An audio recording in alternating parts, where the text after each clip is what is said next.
Welcome to the In Conversation with Expo Stars podcast. I am Lee Ali, founder and MD of Expo Stars Interactive, an award-winning global live marketing and exhibition engagement agency. This is a podcast about leading the way in the live marketing industry and in business. In every episode, we speak to people around the world who do absolutely amazing work. You'll find an eclectic mix of stories and valuable insights on audience engagement, sales and marketing, mindset and well-being, business growth, and much more. We've been active in the live marketing industry for well over a decade now, and over that time we've been very fortunate and privileged to have met and worked with a diverse range of inspiring business people. We ask them thought-provoking questions and share with you their valuable insights. We want to inspire you to transform your live marketing, engage your audience, grow your business, and enjoy the process. Happy listening. Hello everyone, welcome to episode 3 of In Conversation with Expo Stars. And in the last episode, we talked about communication with Ashley. And on this episode, we're going to continue that theme, but we're going to look at international communication. Obviously, the world has changed with how we communicate and build relationships. We have no longer got events, live events. We can no longer go to personal meetings. So how can we build effective relationships, international relationships, using virtual meetings like Zoom, when we're attending virtual events and virtual exhibitions.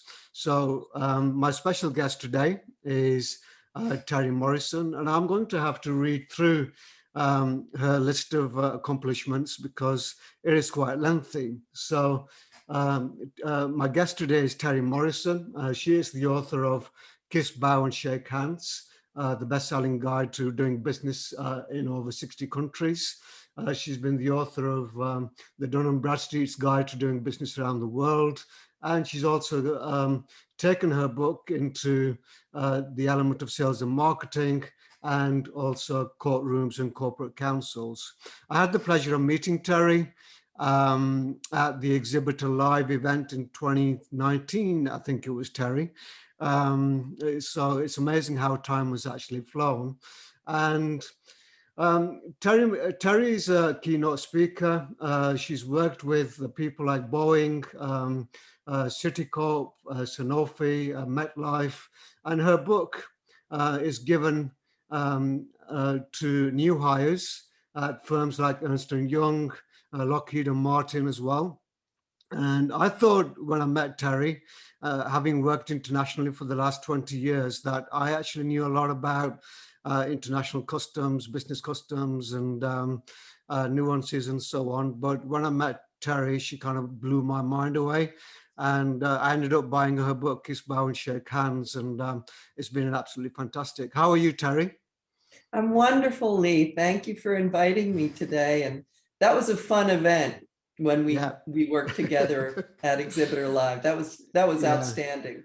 Yeah, we were looking forward to actually attending this time last year, and obviously it got postponed. And we now hope to be there in October later on this year. And I've got an opportunity to do a talk myself at the event, so that's that I'm really looking forward to that, and finally getting to go to a live event.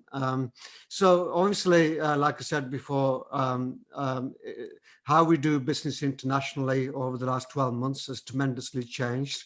We're now relying on virtual tools, virtual exhibitions, and so on. So tell us a bit more about the kind of mistakes that you've come across over the 12 months that businesses are making when trying to connect with an international audience. Well, what we're doing right now with this kind of communication that's totally virtual is rife with trouble.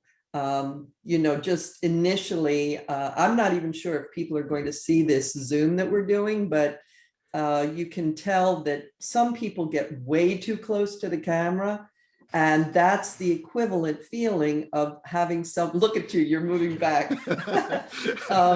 But that's the equivalent of someone getting too close to you personally in real time, in real space.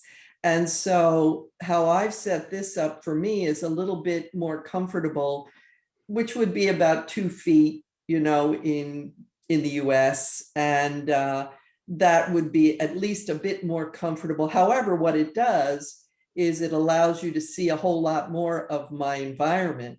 Yeah. And that brings up that question of privacy in these virtual communications. I'm sure that many people who are using this kind of mode of communication use virtual screens like you Yeah. do. Yeah. And I don't. And I'm just wondering why are you more comfortable with the virtual environment behind you? And what is Yeah. that? So behind me is, a screenshot of an exhibition. But um, I remember about 6 months ago, I was having a conversation with somebody and said, "Oh, you're using a virtual background." And my immediate response was, "Well, I don't feel comfortable in letting strangers into my house, okay? Because I'm not, when you get to know people at a deeper level, then you feel comfortable inviting them back to your house for a bit of lunch or a bit of evening get together or something like that. But when you don't know people, naturally you're more inclined to not let them in and see the inside of your house. So I think that reflects quite in the real world as well, doesn't it? Yes, it does, because I've had jokes with friends from the UK or Germany that sure, I'll invite you over after I know you for a decade or so. Yeah. It takes a long time Yeah. because privacy is just so paramount in Yeah. some environments. And here, I'm in the Philadelphia area, okay, in Pennsylvania, but so maybe there aren't as many people that would look inside my house in the Philly area normally. But if I were from the South, Yeah. this would be the first thing that you would have happen is you'd be invited over to have a bite to eat or chat or whatever, meet the neighbors. So it really is what makes one comfortable, I think, and that affects how you communicate. So for me, yes, you're inside a room that used to belong to one of my children, and now it's the office, and you can see old typewriters, and because I'm a writer, Yeah. Yeah. and my father actually worked in a Bundy typewriter when he was in college years ago. He put himself through school fixing old typewriters, and I've got them. So it's Yeah. kind of, it's a sense of stability for me and comfort. Um, and that makes a major difference on how you're able to make ideas come across. If you feel comfortable, your voice is modulated in a normal manner. The more stress that people get under, you'll notice on Zooms that they overlap each other, they interrupt. Even when two people know that there's supposed to be a timeout where, it's your turn to speak and your turn, sometimes you'll get people who interject and you can't hear anyone at that point because it just cuts out, right? Yeah. Yeah. So it's really easy to have that agita increase and your voice goes up and maybe you get a little too loud. And so you really want to concentrate on breathing and communicating as clearly and concisely as you possibly can. And Yeah. that's encouraged by being comfortable. Yeah, absolutely. Yeah. I think if you feel comfortable with your background and also tells a story, doesn't it, about you, the person, in terms of, like you just described, I saw that old typewriter there and I thought, obviously she's a writer and Yeah. it's quite iconic as well.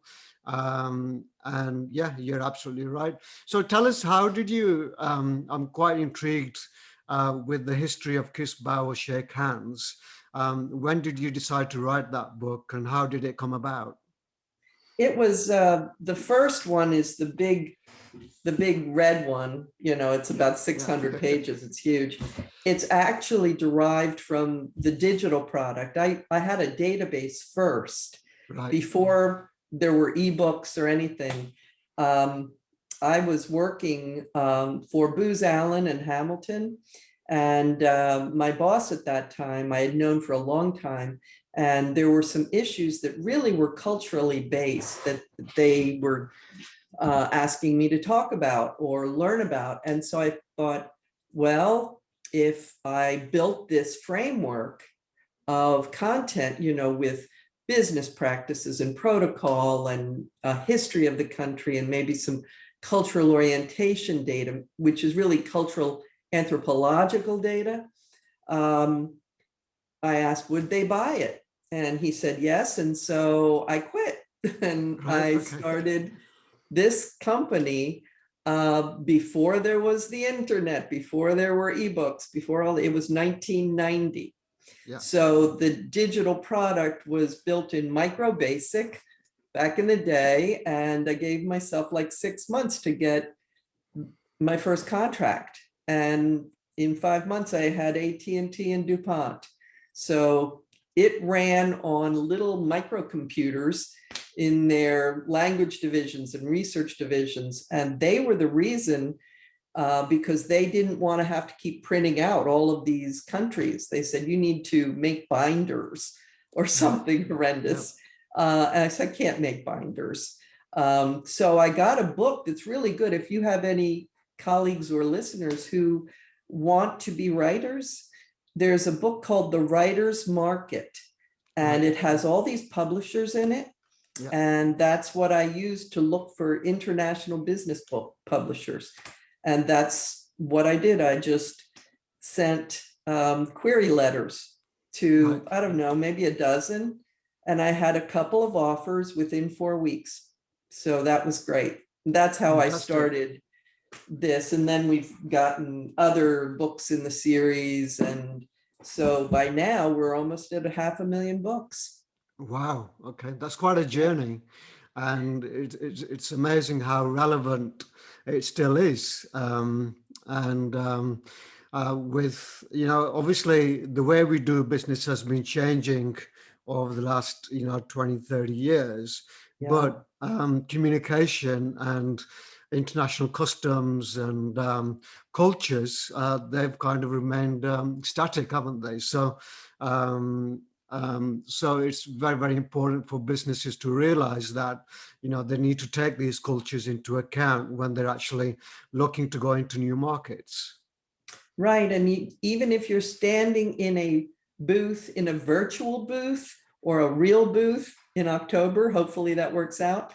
Yeah. You need to know the signals that someone is giving you, Yeah. non-verbally and verbally, whether it's they're subtly asking you a question and you need to pick up on it, whether they're not going to say directly, no, I'm not interested. They might say something like, I'll have to check with corporate. Yeah. Or let me get back to you, or because there are plenty of cultures in Asia, in Latin America, that will not say no to your face, Yeah. right? I'm Yeah. sure you've been to Asia and Indonesia, Yeah. and right. I've had that experience, and we've done a couple of seminars, I should say, in the UAE, and also Malaysia and Thailand as well. And people there are reluctant to say no. They don't want to say no to you. So you have to obviously make sure that, the conversations that you're having is that you get, some kind of buy-in and understanding of from your prospects in front of you. So it's you will know what you don't want to happen is you make a trip all the way to Thailand and people say yes to you all the time, and then you come back and then you never hear from them again. Exactly. Yeah. And it's important to know how to phrase that question. Yeah. So if they have, it's kind of basic if you are prepared and you give them options, and then they can select which path, do you like this, or would that be preferable, or how would you advise? This is the go-to question that I've used is, what would you advise me to do?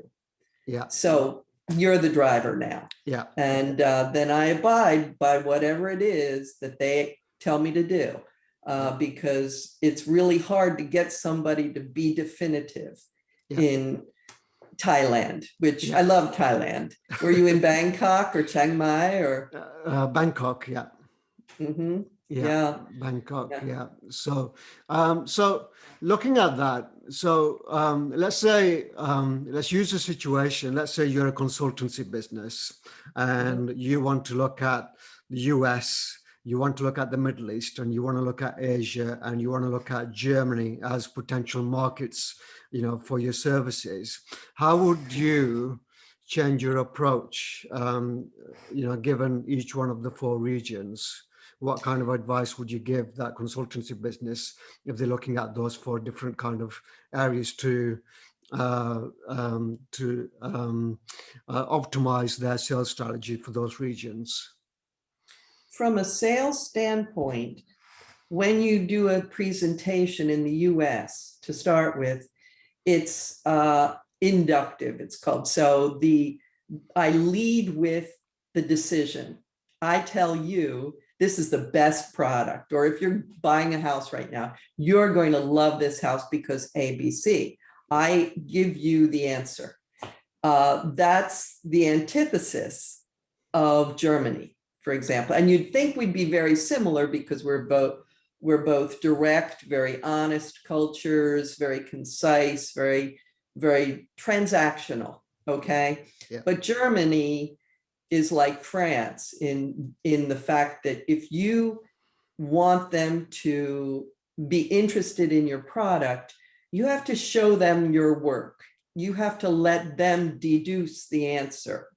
Because if you try and push them in a direction where, let me tell you what you want, they are just going to shut down.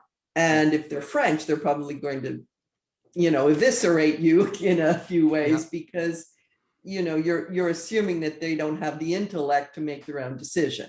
Yeah. So it's that way in their legal systems too. So we have in the US, we have common law. So you use juries and you have your lawyers are antagonistic, and the judge sort of watches the whole process and then steps in at the end. And in, of course, Germany or France, you've got civil law, and the lawyers really don't play as major of a part. There's no witness preparation. Yeah. There's no juries. And the judge is really the massive arbiter. And so when you consider that, that's based on their concepts of logic as well.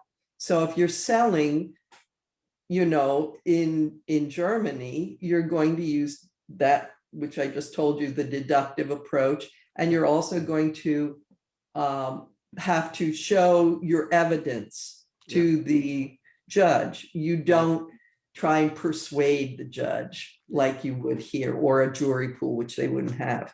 So just those two enormous contrasts. You would lead with all your data in Germany. You'd lead with your scientific evidence, all of your research, show them your models, and have a lot of mathematical basis in it, facts.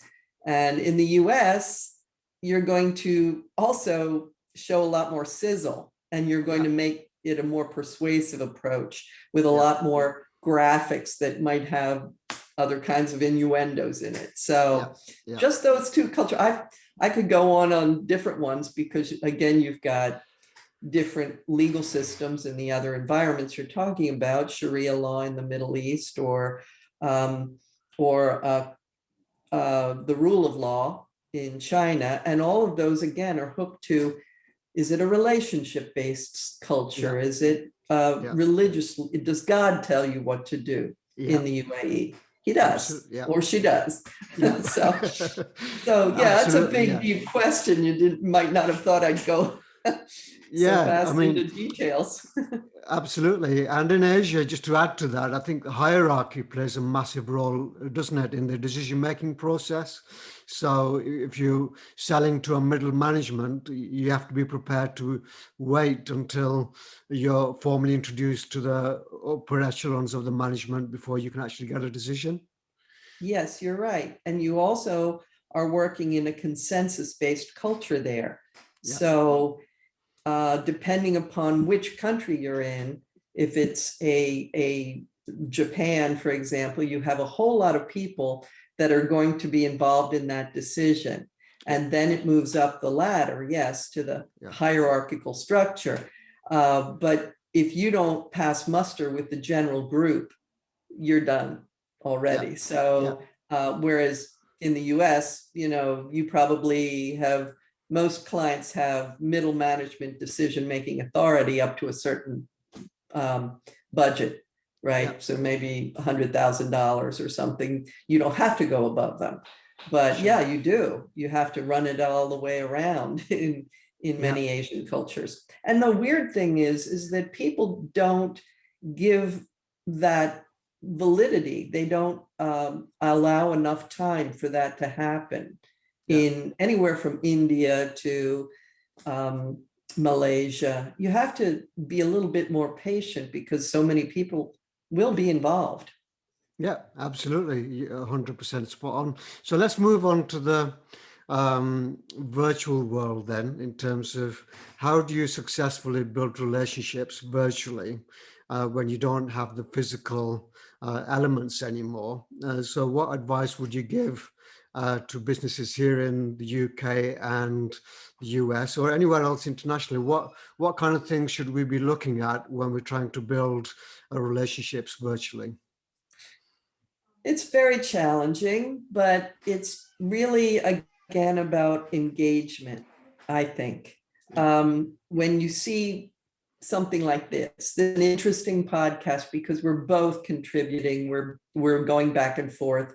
And you could also get your listeners engaged by saying, okay, well, we're going to have a little quiz now, or a contest, or fill in this blank, or here's a crossword or something. And then you give away something so that it engages people, whether it's a prize or it's a follow-up bit of data. Something has to hook them. Yeah. And in the US, unfortunately, we're known for lecturing in our, right? Should I say that? Absolutely, yeah, absolutely, yeah. So it's hard to stop us too. So it can get dull quickly. And then that point, you're not going to get other people to participate as much. It's a very difficult format. I don't know how you handle that, but, offering people an opportunity to type in their questions, having another moderator that interjects at that juncture. It's very challenging when you have more than, say, 10 people on the Zoom call too, right? Yeah, absolutely. Yeah, I think the more people you have, the less personal it gets, okay? And the less engagement that you actually have, because I'm not sure if you realize when you do a virtual event, the challenge is keeping their attention, because they're free to do whatever they want, because you haven't got that control as you would on a trade show booth, for example. Okay, so I think people are having coffee. Sometimes they'll switch the camera off. They actually have a lot of control over the situation. Okay, so I think it's very, very important. What you say is that you actually have really good engagement tools and actually have an interactive conversation, so involve them as much as possible. And what I tend to see a lot of is when people are doing webinars, it's all one way. And I think the other challenge that business, I was actually on a Zoom event with Exhibitor magazine last week, and they were showing that the people who do virtual events, or the sponsors, or the people who've actually participated in a virtual exhibition, the return on investment and the struggle to get people from attending the talks to actually get them on a virtual booth has been absolutely difficult, because people don't want to go into a room to be actually sold to. Right, exactly. And it's even the body language that you're good at, I'm okay. But when you think about how do you become more effective with communicating through this teeny little camera that's up on there, I've I've worked with folks from the theater a good bit. And if you think, I don't know if you've ever seen Hamilton or heard about the musical Hamilton that's so big over here. Yeah. But when the guy who plays King George, he comes out and he's got brilliant control of his body, right? His eye contact is the first thing you notice because it is riveting. It's direct. And when he moves his eyes, it's on purpose across the front row, right? And it's very rare that he will blink even. And he's singing, right? And his body language is so in a encapsulated environment like this, he would make no move that wasn't purposeful. They actually call it, you're doing a body check. Okay. Dancers do it and everything. So, excuse me. So the capacity that we have that we don't use in these kinds of webinars or Zoom meetings is to try and keep those people interested in looking at us. And also make them aware that I can see you, you know? So when somebody is sitting there chugging, you know, a nice stout that they've got in Ireland at the moment or wherever, or eating or whatever, that has an impact on all of the other attendees who can see you. In other words, you're not paying attention. Absolutely. You're enjoying yourself. You might have your feet up. The kids come. There's some things you can't help. Children come in, pets bark, they deliver a FedEx or something. But there are things that we can control. And one of them is basic etiquette, basic protocol. Do you really need to have that gigantic mug of water or whatever with you while you're on this? You could turn the screen off for a second and go get a drink. There's just basic things that people don't think about, taboos as much in a virtual environment. And that's why you'll see so much of the inappropriate posts on Twitter and so forth. They figure, well, you don't really know me, you don't see me. And so I can say whatever I want. And it does come back and bite you. Absolutely. I think people as well, with the world of the internet, they've got into a habit of hiding behind the screen as well. With some of the, obviously, the social media language that we hear about. And do we really get a true reflection of who people are when you're actually talking to them virtually, do you think? What an interesting thought. Probably you could get more of a realistic view if they're relaxed and they're thinking, oh, well, there's 100 people in this meeting, nobody's going to see me anyway, or I can turn this off. You see things that you would never see in the office, right? Or in a booth.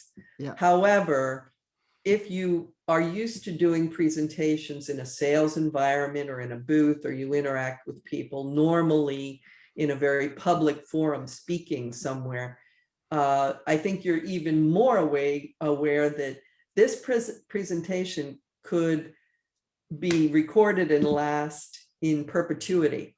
And there you will be 50 years from now, doing something weird on this Zoom meeting. So for those who aren't normally comfortable with speaking in public, you'll see them just mute or turn off their camera very, very quickly, quite often. And that's tough because, again, the way that I like to engage people is to give them information prior to the event, right?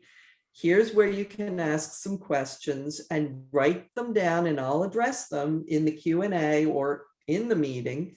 I also welcome them into the first little meeting room I did was, I had a flip chart and I just stood there. I said, can you tell me what you think about executives from the United States?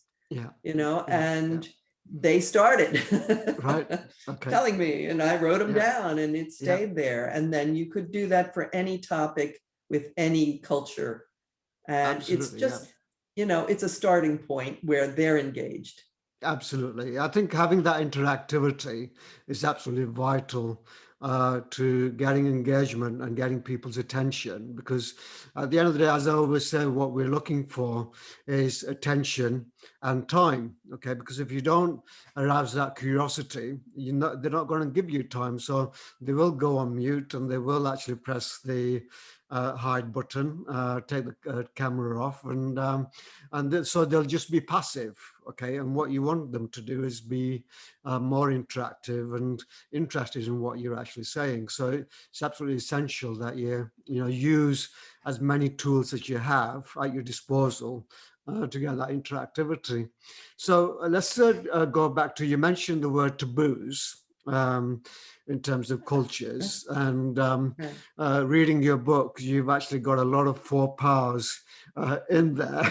Can you give us any examples that you've come across where businesses have actually made a really big faux pas that has actually affected their business deal or their relationship with their prospective customers? Sure. Every major firm has done something. You could go from Coca-Cola to the US government.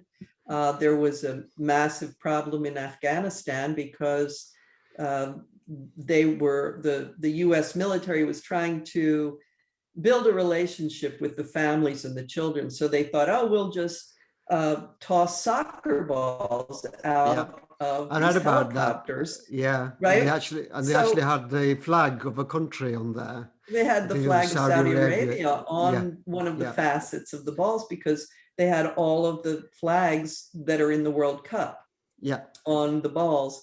And Allah's name is on the flag of Saudi Arabia. yeah, So not only are you desecrating Allah's name on a flag, on a promotional item, but you kick that with your foot, yeah, which is the most unclean part of the body, yeah, that you would see in the Middle East and the Indian subcontinent and much of Asia. So that's just, and then you think, how would we not know that? I mean, yeah, we've been working around the world. We have so many people and it's just that one concept of, here we're doing something publicly and you don't validate it in country. You yeah, have to make sure you have a local individual who gives you a vetting process that you believe. yeah, And so it could be using the wrong map in having the Spratly Islands on something, or having, and you're working with China, or you could have image of a man and a woman together in some sort of setting that's not appropriate in the UAE. yeah, And that's absolutely, yeah, taboo, yeah, right? yeah, Or you could put dogs on things that, in countries that the dog is seen as unclean. And then in the UK, it's the most wonderful pet in the world, right? yeah, So absolutely, yeah, so there's animals, there's symbols, yeah, like just when there was this massive investment in a new World Trade Center in Shanghai, the architect thought, wouldn't it be neat to put a moon gate at the top of yeah, the new tower? And yet you had these investors from China and all of these people sitting on the board at the first meeting when the architect presented the plans, and they all sat back like with their arms crossed, like, no, because it looked like, the flag of Japan flying over Shanghai. So there's this individual who's not doesn't have those sensibilities because he didn't grow up there. He's not from an environment that has ever actually been overrun by a foreign concern. So his sensibilities were not to do any research into symbolism. Now, what they did is they just made it into like a rectangle at the top, and it's now the Shanghai World Trade Center, and it's so popular they call it the bottle opener. Yeah. And they sell these in the gift shop. So it doesn't take a lot to avoid those kind of things, but all you need to do is one, substantial one, and you've lost the credibility that you're trying so hard to build with these clients. Yeah, absolutely. Yeah, absolutely. So, in terms of just to obviously, I could talk to you all day about international customs. So, just to wrap up our conversation, if you had to give three pieces of advice to businesses looking to go into a new market and obviously use virtual communication as a tool, what would those three key pieces of advice be from you? I would offer the content up ahead of the event to Yeah, start with. Disseminate as much information as you possibly can so that they can formulate questions in writing for you, because English may not be their first language, right? And it's very difficult to stop a meeting and ask a question. It takes up a whole lot of time. So normally those questions would be put into the chat, by someone who really wants to have their voice heard, but they're not going to verbalize it, yeah, but they can type. So disseminate it ahead of time, pace yourself so you give people a chance to interact. So in other words, be patient, yeah, slow down a little bit, yeah, and I guess also try and listen to the other, be welcoming. And if someone doesn't agree with you, that's okay. yeah, Maybe I'm wrong about something. We're talking about people from all over the globe and all different ages, ethnicities, belief systems. We do make a lot of mistakes, and yeah, most of them are inadvertent. yeah, But fortunately, I think diplomacy is coming back now. yeah, At least, hopefully, absolutely. yeah. Yeah, I think it definitely is, and that's key in any interaction, don't you think? yeah, Around the world with these kind of mediums. yeah, absolutely. I totally agree with you. And one of the things I always say is that, again, going back to the world of exhibitions, and when we work with clients with exhibitions, the first thing that we say is, it's not about you. It's Good, about your target audience. So I think right? you have to show humility. You have to understand your target audience at a deep level, and that means doing your homework in terms of their mindset, their communication. Look at the local culture as well. Understand how they actually think and what might offend them. So, and it even goes back to picking your virtual background and looking at are there any symbols there that might offend people. So yeah, Precisely. yeah, Yeah. absolutely. Or colors, Yeah, that's a numbers, great point. anything. Absolutely. Yeah. I think Yeah. numbers play a big part in China, don't they, in Asia? Um, Yes. and Yes, you want you to have think to, about the feng shui of your room. You want yeah, to think about the numerology yeah, involved in, even what time, what date you pick yeah, for your Zoom meeting or your webinars or your events. yeah, You want an auspicious date, like yeah, August. yeah, August is a good month because it's yeah, 8. yeah, If you can have a major event on August 8th, that's a pretty good date. You might yeah, get some good play out of that, but don't do it yeah, on April 4th. yeah, Okay, that's 4-4 and sounds like to yeah, die. yeah, So yeah, you need to have some sensitivity to all of those visual elements and the verbal and the nonverbal. It's a complicated issue. yeah, absolutely it is. And I think Kissbow Shake Hands is such a valuable resource. Where can they get hold of the book, Terry? Thank you. There's the ebook version on Amazon and also the hard copy of all of my books. They're all there. Also, I have the digital version, a free one on Germany on our website. And I'm doing these little crossword puzzles too for clients now, and they're free on the site. I like to see people engage. So if anyone is interested in further data, has questions, I'm Terri Morrison at getcustoms.com. Brilliant. It's been absolutely amazing having you on this podcast, Terry. I really appreciate your time. And I look forward to catching up with you in person somewhere in the US on the trade show Yes, circuit, no doubt. I hope in the near future, Lee. It's been a pleasure. Brilliant. Absolutely brilliant. There you have it. The great Terry Morrison.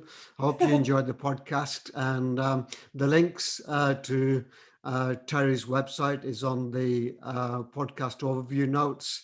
And we look forward to seeing you on the next podcast. Thank you very much, everyone. Bye bye.